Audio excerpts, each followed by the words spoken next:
بص فيها 3 معجزات. اول معجزة في استخدامها، تاني معجزة في حلقتها، تالت معجزة ودي الاهم لكل مصري سعرها. ان شاء الله هنعرف السعر بتاعها وارخص مكان تقدر تجيبه منها ان شاء الله، وايه تستفيد بيه. بس دعوة حلوة واشتراك في القناة ولايك وشير. يلا مع بعض. بسم الله الرحمن الرحيم. ادي المكنه اهي، ادي العلبه اهي، بتجيلك يا باشا متبرشمه. اهم حاجه البرشامه دي عشان تضمن ان مفيش حد يستخدمها، لان الاماكن دي الحساسه. هنفتح كده العلبه.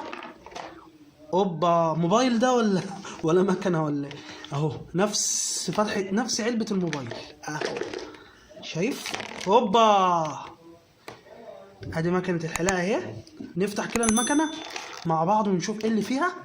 المكنه اهي، شايف اسمها ايه؟ كيمي. تخيل ان دي صيني وكيمي وسعرها لقطه.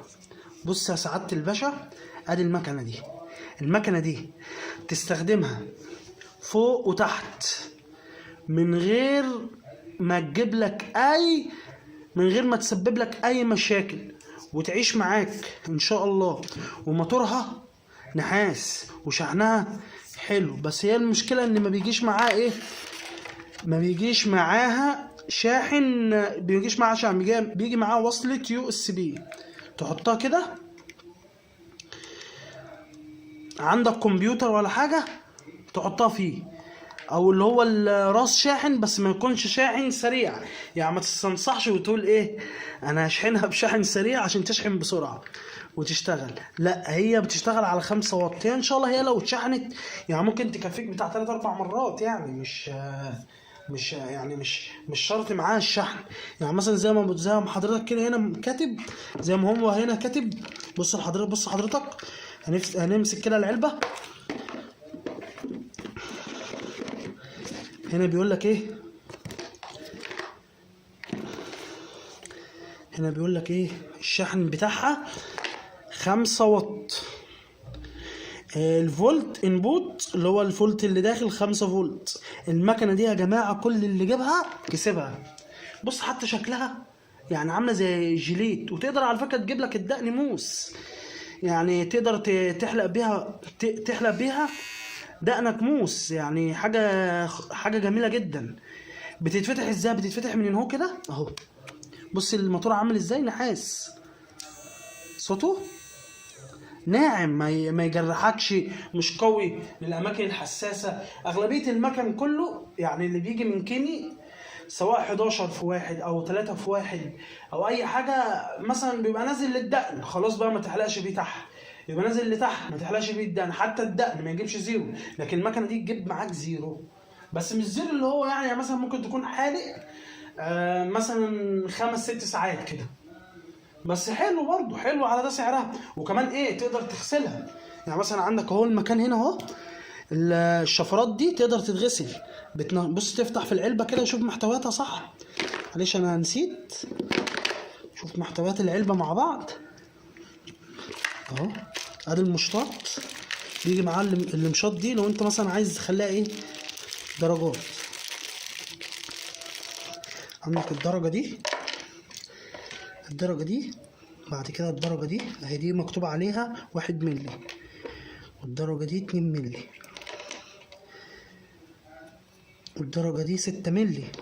يعني ده كمان ممكن بس على فكرة تقدر تحلق بيها مثلا، بس مش شعرك بقى يبقى شعرك كده كريش وتحلق بيها. يعني مثلا ممكن مثلا ايه، مثلا انت حالق مثلا بتحلق قرع مثلا، ووصلت مثلا لمرحلة مثلا كبر معاك بقى، وصل لدرجة 3 أو 6، تشيل درجة 3 تقوم شايل بالايه، بالمكنة اهو. بص، وتقدر تخف برضك. يعني مثلا انت لو ركبت الجزء ده كده اهو، لو ركبته كده اهو بيركب كده اهو. حط دي هنا كده في الفتحة دي اهو.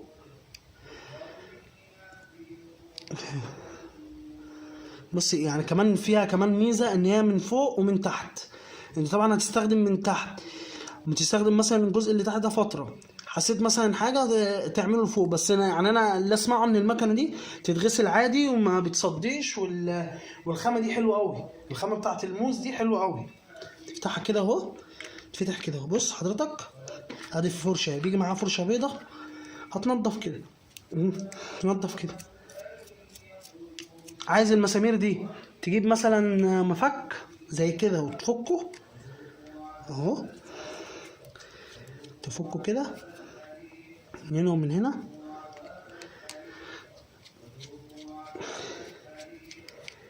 اهو، فكيته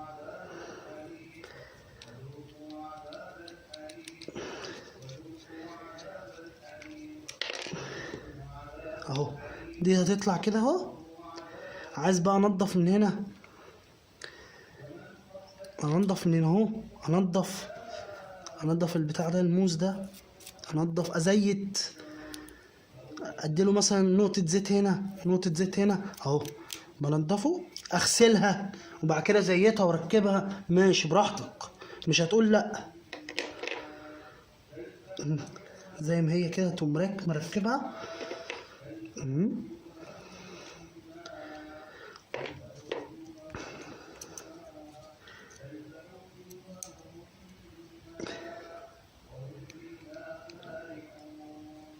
اهو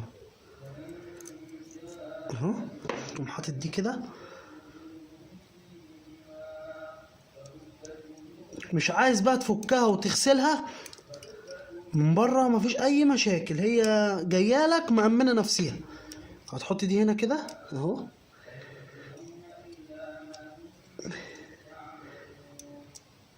يعني تحس ان هي نازله مخصصه يعني اللي انت هتغسلها اماكن حساسه، تقوم غسلها غير المكان التاني.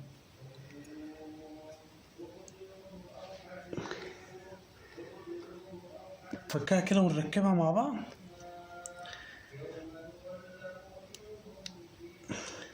اهو. تركب دي كده ومحطين دي كده اهوت.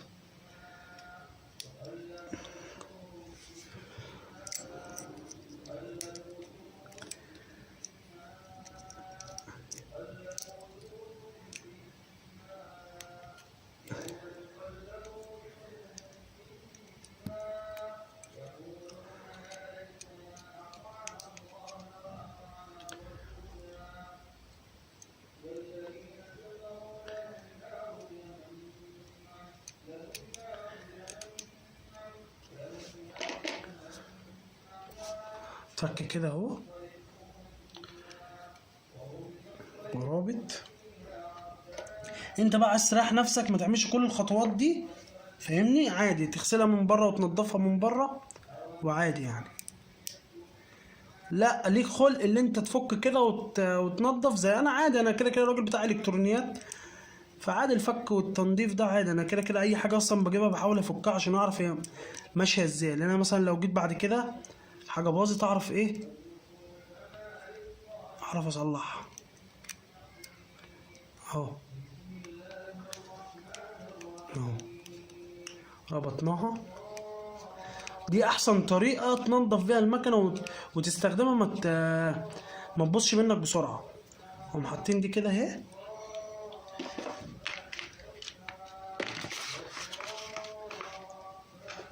اهو.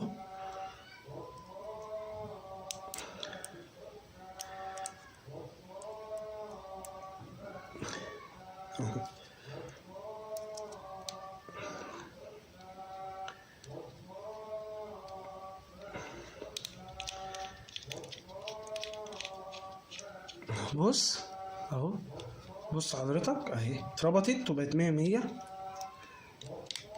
وهتشتغل معانا كمان عادي اهي اهو زي الفل. بس يعني بامانه اللي الناس كلها تجيب المكنه دي، المكنه دي بجد اللي جيبها كسب ما خسرش. اولا هتحلق بيها تحت وتحت باطك وعادي، فاهمني؟ مش هيتعبك ولا تعورك، مش تيجي تحلق تحت تلاقي في دم نازل، فاهمني؟ ادي الكتيب حتى اهو ادي الكتيب حتى هو اوريهولك راسمين عليه ايه. ادي الكتيب اهو معانا، بنفتحه كده عشان برضك في ناس بتقول لك لا دي مش لتحت الباط، لا اهو بص حتى اهو تحت الباط وعند الرجل، وهنا برضك عند المرفق وكده. هو طالما قال لك يعني تحت الباط مش هيجيب لك طبعا الحاجات اللي تحت قوي، بس هي بامانه يعني هي المكنه دي تجيبها للاماكن الحساسه، وممكن تحلق بيها دقنك ما بتتغسل وتتعقم عادي. عايز مثلا بعد ما تحلق بيها تجيب مثلا رشه كحول. ثواني كده اجيب لكم الكحول واجي. ادي ازازه ايه كحول، ازازه الكحول اللي هي معايا دي مش عارف ب10 جنيه من عند بتاع المنظفات. بعد ما احلق بيها هنيجي كده اهو رشه واصبر عليها شويه طبعا عشان الكحول يطير بس، وتحطها في علبتها تاني وتسيبها لاستخدام المره الجايه. طبعا المكنه دي سعرها لو هتجيبها مثلا من جوميا هتجيلك لحد بيتك ب 200 جنيه. لو دخلت على سوق.com عامل اللي هو الشحن مجاني هتوصل لك لحد بيتك ب 175. يعني دي كده سعرها بالظبط. ممكن تجيبها من تحت من عند حارة اليهود او من تحت من المحلات اللي هي بتبقى اللي في العتبة دي، هتلاقيها 140 150 بالكتير. ولو اتصلت بسوق.com هيجيبها لك لحد عندك ب 175. يعني فاهمني لحد بيتك. فاهمني انت يعني حاجه زي كده، يعني انت بتتكلم في 150 جنيه تقعد تستخدم فيها. بص يعني قد ايه مثلا ممكن سنه سنتين مش حاجه فاهمني، ونظافه ليك وشخصيه وحاجه مهمه تتغسل. مش تيجي مثلا تحلق بمكنه غاليه وبص تلاقيها مثلا تيجي تغسلها تتلم معاك وتبوظ فاهمني اهو. يعني بص حتى الكحول اللي حطيناه طار، الكحول اللي اتحط طار فاهمني. وان شاء الله بقى في فيديو جديد، وان شاء الله ما تنسوش تعملوا اشتراك ولايك وشير للفيديوهات دي. ان شاء الله نقدم لكم كل جديد ان شاء الله. يلا السلام عليكم ورحمة الله وبركاته.